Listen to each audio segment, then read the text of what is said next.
hiç ağlar mıydım elimde olsa?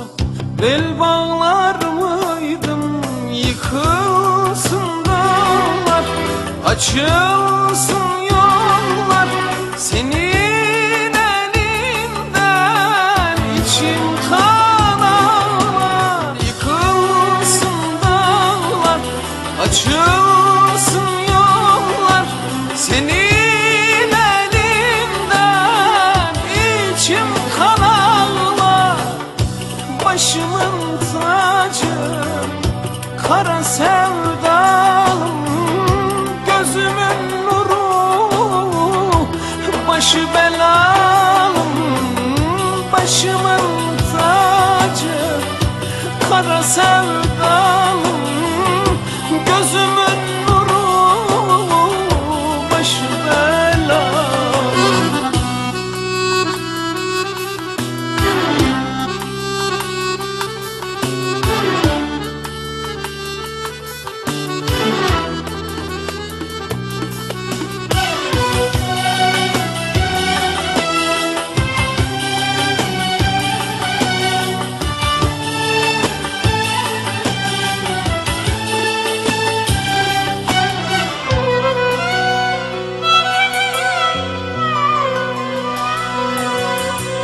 Elimde olsa hiç sever miydim? Elimde olsa dert çeker miydim?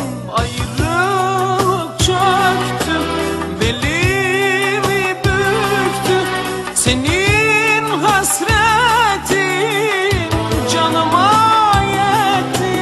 Ayrılık çöktü, belimi büktü senin hasretin, canıma yetti.